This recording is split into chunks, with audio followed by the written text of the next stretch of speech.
అందరికీ నమస్కారం. ఇవాళ మనతో పాటు ప్రముఖ ఆధ్యాత్మికవేత్త, జ్యోతిష్య వాస్తు పండితులు బ్రహ్మశ్రీ ఉమామహేశ్వర సిద్ధాంతి గారు మనతో ఉన్నారు. గురుగారితో మాట్లాడదాం. గురుగారు నమస్కారం. ఆయుష్మాన్ భవ. గురుగారు 2025 జనవరి మాసం వృశ్చిక రాశి వారికి ఎలాంటి ఫలితాలు ఉండబోతున్నాయి? గ్రహస్థితి ఎలా ఉంది? ఎలాంటి రెమెడీస్ చేసుకుంటే బాగుంటుందంటారు? సర్వమంగళ మాంగళ్యే శివే సర్వార్థ సాధకే శరణ్యే త్రయంబకీ దేవి నారాయణీ నమోస్తుతే. ఓం గం గణపతియే నమః. ఓం శ్రీ గురుభ్యో నమః. శ్రీ క్రోధినామ సంవత్సరం పుష్యమాసం, అలాగే శుక్లపక్ష ద్వితీయ బుధవారం, ఉత్తరాషాఢ నక్షత్రం, వ్యాగుత యోగము, బాలవకరణము, తిదివార నక్షత్ర యోగములు ఇలాగుంటే గోచారమందు గ్రహ సంచారం ఎలా ఉంది? వృషభ రాశిలో గురువు, కర్కాటక రాశి యందు కుజుడు, కన్య రాశి యందు కేతువు, వృశ్చిక రాశి యందు బుధుడు, ధనుర్రాశి యందు రవిచంద్రులు, కుంభరాశి యందు శుక్ర శనులు, మీనరాశి యందు రాహు. వీటినన్నిటినీ అనుసరించుకొని ఈ యొక్క వృశ్చిక రాశి యందు ఆధిపత్యాన్ని చూసుకుంటే, అంటే వృశ్చిక రాశి యందు మేష వృశ్చికాయోరు భౌమః, అంటే మేషరాశికి వృశ్చిక రాశికి ఆధిపత్యాన్ని వహించింది కుజుడు. భౌముడు అంటే కుజుడు. ఈ కుజుడు యొక్క విధానం అంటే ఎక్కడున్నాడు కుజుడు? ఇప్పుడు ఎక్కడ? గ్రహ సంచారంలోని నీచంలో ఉన్నాడు. దానికి తోడు వృశ్చిక రాశికి అర్ధాష్టమ శని ప్రభావం మెండుగా ఉంది. ఈ అర్ధాష్టమ శని ప్రభావం వల్ల వృశ్చిక రాశి వారికి కోపతాపాలు పెరిగిపోతున్నాయి. అసలే కుజుడు కోపదారి, రెడ్ ప్లానెట్. ఆ కోపం, అధికమైన కోపానికి గురైపోతున్నారు. తొందరపాటు నిర్ణయాలు తీసుకుంటున్నారు. తొందరపాటు నిర్ణయం ఎప్పుడైనా తీసుకున్నా సరే నష్టాన్ని కష్టాన్ని ఇస్తుంది, కానీ సుఖాన్ని ఇవ్వదు. అటువంటి విధానంలో వీళ్ళు ఎదరికి వెళ్తున్నారు. ఎదరికి వెళ్ళినందువల్ల నష్టాన్నే పొందుతున్నారు, సుఖాన్ని పొందటం లేదు. ఉద్యోగ రంగం గురించి ఎంత ప్రయత్నం చేసినా అదిగో నీకు ఉద్యోగం వచ్చేస్తుంది, ఇదిగో నీకు ఉద్యోగం వచ్చేస్తున్నాను, అదిగో ఇదిగో అని చెప్పేసి మాటలే, చేతుల దగ్గర రావట్లేదు. నిరాశపడిపోతున్నారు. లాస్ట్ వచ్చేసరికి నిరాశపడిపోవడం, కృంగిపోవడం అనేది జరుగుతుంది. ఇక విద్యార్థులు ఏ రకంగా ఉన్నారా అంటే వీళ్ళకు కూడా నిరాశకాలంగానే నడుపుతున్నారు, కానీ ఒక ఉన్నతమైన స్థానంగా వెళ్ళటం లేదు. అయితే వృశ్చిక రాశిలో సుఖంగా ఆనందంగా ఉన్నవాళ్ళు ఎవరున్నారయ్యా? అర్ధాష్టమ శని అయితే ఉన్నంత మాత్రాన అంత అందరికీ ఉండదు.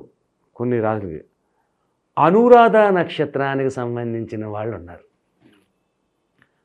అనురాధ నక్షత్రంలోని శని నక్షత్రమైన వాళ్ళు అయి ఉన్నందువల్ల అనురాధ నక్షత్రానికి సంబంధించిన తులారాశి వారు, వృశ్చిక రాశి వారు సుఖ సంతోష విధానంగా ఎదగలుగుతున్నారు. ధనం ఉంది వాళ్ళ దగ్గర, డబ్బు వస్తుంది. అర్ధాష్టమ శని ప్రభావం అనురాధ నక్షత్రం తక్కువ చూపెడుతుంది, చూపిస్తా లేదు. ఉంటారు ఈ నక్షత్రం వాళ్ళు. అనురాధ నక్షత్రంలో ఉన్నవాళ్ళు ఈ వృశ్చిక రాశిలో ఉన్న ఆధిక్యతని పొందుతున్నారు, సంతోషంగా జీవితం సాగిస్తున్నారు, అనుకూలవంతమైన పనులు కూడా చేయగలుగుతున్నారు. ఏదైతే సాధించాలనుకున్నారో అది సాధించగలుగుతున్నారు అనురాధ నక్షత్రం. అలాగే విశాఖ 1వ పాదంలో ఉన్నవారు కొంచెం నష్టదాయకమైనది. జ్యేష్ఠ నక్షత్రంలో ఉన్నవారు నష్టదాయకంగా ఉన్నారు. వీళ్ళకి పనులు అవ్వట్లేదు. అనురాధ నక్షత్రం ఉన్నవారు మాత్రమే ఈ యొక్క వృశ్చిక రాశిలో సుఖ సంతోష విధానాలు పొందుతున్నారు. అయితే ఈ యొక్క వృశ్చిక రాశికి సంబంధించిన వ్యక్తుల్లో అధికంగా జ్యేష్ఠ నక్షత్రం వారు నష్టదాయకమైన ఫలితాలను పొందుతున్నారు. జ్యేష్ఠ నక్షత్రానికి అధిపతి ఎవరు? బుధుడు. బుధుడు ఎక్కడ ఉన్నాడు? వృశ్చిక రాశిలోనే ఉన్నాడు. అయితే బుధుని మీద ఏ గ్రహ విధానమైనటువంటిది చూపు లేకుండా ఉన్నది. దాని వలన వాళ్ళు నష్టదాయకమైన ఫలితాలను పొందుతున్నారు. అయితే వ్యాపార రంగముల్లో ఉన్నవారు పరిస్థితి ఏంటి? వ్యాపారాలు సాగుతున్నాయి, అధికమైన లాభాలు రాకపోయినా బ్యాలెన్స్డ్గా వెళ్తున్నారు. ఆరోగ్యపరంగా ఎలా ఉండబోతుంది మరి? అలాగే ఆరోగ్యపరమైన పరిస్థితులు తీసుకోవాలంటే ఉదర సంబంధమైన వ్యాధులకు బాధపడతారు ఈ యొక్క వృశ్చిక రాశి వారు. ఉదర సంబంధమైన వ్యాధులు అంటే ముఖ్యంగా తీసుకోవాలంటే 60 సంవత్సరాల వయసు, 50 సంవత్సరాలు దాటి 60 సంవత్సరాల లోపులోని ఉన్న వారు ఎవరైతే ఉన్నారో అత్యధిక జాగ్రత్త తీసుకోవాలి. వీళ్ళకి ఉదర సంబంధమైన దాంతోపాటు హార్ట్కి సంబంధించిన వ్యాధులు కూడా రావడానికి అవకాశం ఉంది. అనురాధ నక్షత్రం వాళ్ళు కూడా తీసుకోవాలి జాగ్రత్త ఆ వయసు ఉంటే. అనురాధ నక్షత్రం వాళ్ళకి లేదు, అంత బాగానే ఉందనుకున్నాం కదా, కానీ అక్కడ అలా కాదు. ఈ ఆరోగ్య విషయంలో అటువంటి జాగ్రత్తని తీసుకోవాలి. శుభకార్యాలు మరి ఏమైనా జరగడానికి ఆసక్తి కనిపిస్తుందా? ఈ యొక్క అర్ధాష్టమ శని ప్రభావంతో ఉన్నవాళ్ళు ఉన్నారు, శుభకార్యాలు చేయడానికి ఇది అనుకూలవంతమైన పరిస్థితి కాదు. మరి కోర్టు వ్యవహారాలు, భూ కబ్జాలు కొన్ని సమస్యలు ఉంటాయి. మరి అటువంటి వరకు కూడా ఇంకా కొంచెం సమయం వేచి చూడాల్సిన పరిస్థితి అంటారు. ఈ మాసంలో నీకు కోర్టుకు సంబంధించింది అది రావడానికి అవకాశం లేదు ఏ రాశి వారికి కూడా. అనుకోని ప్రయాణాలు, విదేశీయానాలు కూడా కొంచెం సమయం పట్టే అవకాశం కనిపిస్తుంది. ఇప్పుడున్న పరిస్థితే బాగాలేదు అసలు ఈ యొక్క రాశి వారికి, వృశ్చిక రాశి వారికి. కానీ అటువంటిప్పుడు మళ్ళీ విదేశ గమనాలు అన్నది ఎలా చేయగలుగుతారు? మరి వీళ్ళు ఇంకా ఆర్థికంగా బలపడడానికి ఎంత సమయం పట్టవచ్చు అంటారు? 2025 అక్టోబర్ నెల దాకా ఉంటారు. ఇబ్బందికరమైన పరిస్థితి ఉంటుంది. కానీ అక్టోబర్ నెల కానించి మార్పులు వస్తాయి. అంతవరకు ఇబ్బందికరమైన.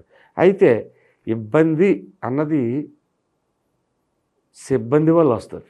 ఇబ్బంది అంటే సిబ్బంది వలన వస్తుంది. అంటే జనాలు, బంధువర్గం వారు, మిత్రవర్గం వారు వచ్చి మీద పడుతుంటే ఇబ్బందికరమైన పరిస్థితులు కొని తెచ్చుకోవాలి. అసలే నడడానికి ఓపిక లేదన్న వాడిని పరిగెట్టమంటే ఎలా పరిగెట్టగలుగుతాడు? పరిగెట్టలేడు. కాబట్టి మిత్రుల దగ్గర నుంచి అయినా, శత్రువుల దగ్గర నుంచి అయినా, బంధువుల దగ్గర నుంచి అయినా కొంచెం ఆచితూచి అడుగులు వేసుకుంటూ ఎదరికి వెళ్ళాలి ఈ యొక్క వృశ్చిక రాశి వారికి.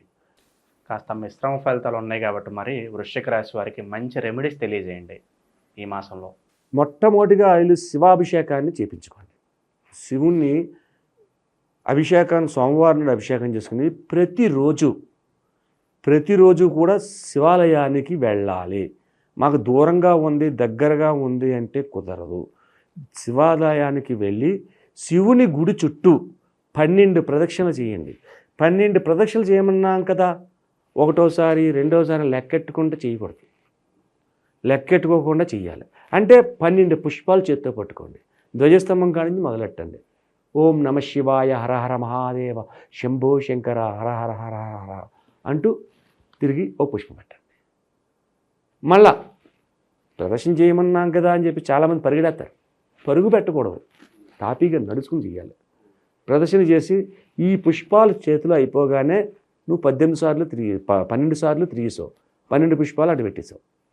ఆ తర్వాత శివాలయం లోపలికి వెళ్ళి ఒక నమస్కారం చేయండి. మీకు యోగ్యత ఉన్నది అంటే ఒక పాల ప్యాకెట్ ఇవ్వండి.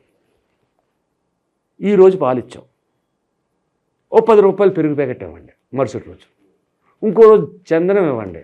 ఇంకో రోజు విభూది ఇవ్వండి. ఇంకో రోజు చిన్న తేనె చేసా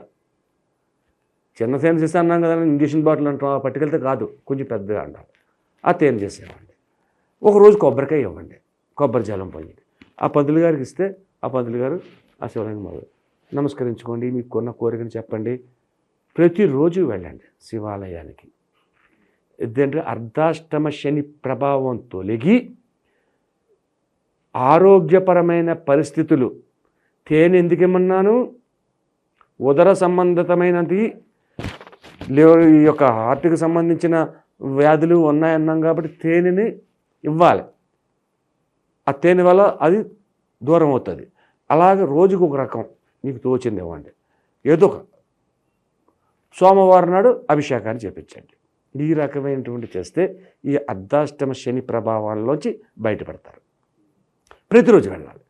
నెల రోజులు అంటే వెళ్ళడం కుదరదని అంటే మనం ప్రతిరోజు లేస్తున్నాం, స్నానం చేస్తున్నాం, భోజనం చేస్తున్నాం. అలాగే దైవారాధన కూడా ప్రతిరోజు చేయాలి.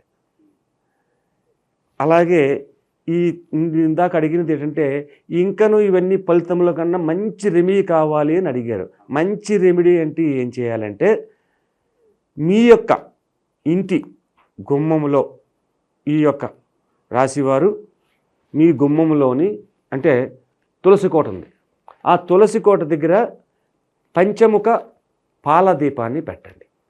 పంచముఖ పాలదీపం అంటే అర్థం, ఒక 2 ప్రమిదలు, ఈ సైజు ప్రమిదలు 2 తీసుకురండి. ప్రమిదలకు పసుపు రాయండి ముందు. ఆ ప్రమిదలు పసుపు రాసి ఒక ప్రమిదలోని ఇన్ని పాలు పోయండి, పచ్చి పాలు. ఆ దాని మీద ఇంకో ప్రమిద పెట్టండి. అందులోని 5 ఒత్తులు విడివిడిగా ఇలాగ 5 ఒత్తులు వేయాలి. ఆ 5 ఒత్తులు వేసి అందులో ఆవు నెయ్యి పోయాలి. ఆవు నెయ్యి పోసి ఆ తులసి కోట దగ్గర ఒక రావి ఆకు, అష్టదళ పద్మం వేసి పిండితోటి ఒక రావి ఆకును అక్కడ పెట్టి, ఆ రావి ఆకు మీద ఈ ప్రమిదలు పెట్టి ఈ ప్రమిదలకి వెలిగించండి. ప్రమిదలకు సమాధానంగా అన్ని మీకున్న సమస్యలు అన్నిటి చెప్పండి అది వెలుగుతున్న దీపానికి. ఎప్పుడైతే చెప్తున్నారో, నువ్వు ఎలాగైతే బుర్ర ఊపుతున్నావో ఆ ప్రమిద కూడా బుర్ర ఊపినట్టుగా ఊగుతుంది. అది వింటున్నది. పంచముఖ పాలదీపం అది. భూమేశ భూమిపుత్రేశ అగ్నేశ అగ్నిపుత్రేశ వాయేశ వాయుపుత్రేశ జలేశ జలపుత్రిచ్చ అంబరేష అంబరేష పుత్రిచ్చ పంచకన్యలను అక్కడ ఆహ్వానం చేశాం. కాబట్టి ఆ దీపానికి చెప్పి కోరికింది అగరవత్తులు దీపంతో వెలిగించకూడదు, అగ్గిపులతో వెలిగించాలి. మళ్ళీ ఆ దీపజ్యోతులే పంచకన్యలు. వాటికి ధూపాన్ని చూపించండి, అక్కడ పక్కన పెట్టండి.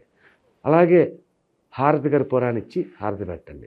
ఆ తర్వాత ముందుగా ధూపదీపానంతరంగా నైవేద్యంగా పెట్టాలి. నైవేద్యం ఏం పెట్టాలి? ఒక రావి ఆకులోని తెల్లటి బెల్లం ముక్కని, చిన్న బెల్లం ముక్కని పెట్టి నైవేద్యం పెట్టాలి. తర్వాత లేచిన తర్వాత తులసి కోట చుట్టూ తిరగడానికి అవకాశం ఉంటే తిరగండి. తిరగడానికి అవకాశం లేదు, మీ చుట్టూ మీరు 5 సార్లు ప్రదక్షించి నమస్కరించుకోండి. ఈ రకమైనటువంటి పరిహారం ఏ రోజు చేయాలి? శుక్రవారం చేయాలి. ఎన్ని శుక్రవారాలు వస్తాయి? శుక్రవారం. ఎప్పుడైతే ఈ యొక్క విధానాలు చేస్తారో శుక్రవారం నాడు ఈ యొక్క రాశి వారికి అత్యధికమైన ఫలితాలు పొందడానికి అవకాశం ఉంది. ఇది చక్కని రెమెడీ. జనవరి మాసంలో వృశ్చిక రాశి వారికి ఎలాంటి ఫలితాలు ఉంటాయి, అలాగే మీరు చేసుకోవాల్సిన పరిహారాలు తెలియజేసినందుకు ధన్యవాదాలు గురుగారు. ఆయుష్మాన్ భవ.